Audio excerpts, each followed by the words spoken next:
You raised the concerns about terrorism, especially foreign terrorist groups. I guess I just want to ask you, what are the major foreign terrorist groups that are, well, first of all, what are the major foreign terrorist groups that are out there that we're tracking? Which are the ones that are concerns to us in terms of potentially trying to inspire or coordinate an attack upon us? And if you can just give me a sense of what their current capabilities are to try to enact that.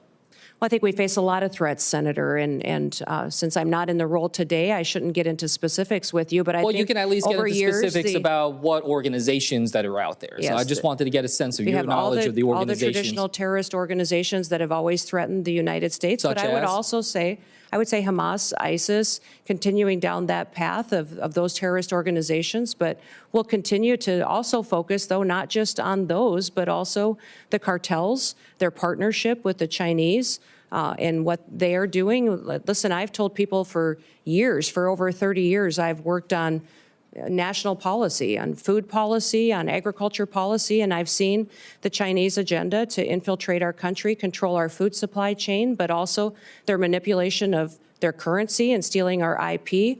And now I believe that this fentanyl crisis that they have flooded our country with is geared, and the purpose of it is to kill our next generation of Americans. No, I don't discount the importance of those. When you focus on one or two groups, I think it takes your eye off the ball as to where all the threats could come from. We just spent a significant amount of time talking about homegrown terrorism as well. And I'm glad we're having that conversation. But the reason why I mentioned it, I was not trying to quiz you or anything of that nature. It's just that, you know, when the Department of Homeland Security, when their threat assessment for 2025 lists 3 organizations, lists Al-Qaeda, lists ISIS, in particular ISIS Khorasan, and the IRGC and the threat from Iran. I just want to make sure that I get it. You know, you're talking about the importance of the border. We all understand that. We want to work with the incoming administration to try to have an orderly process, one with that.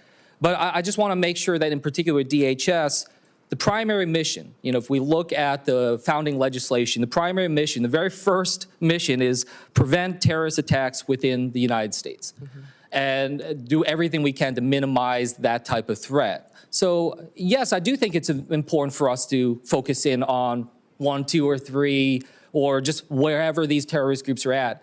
Yes, I know that part of that effort to try to minimize terrorist attacks is through the work that we try to do to secure our borders, all of them, air, sea, and land.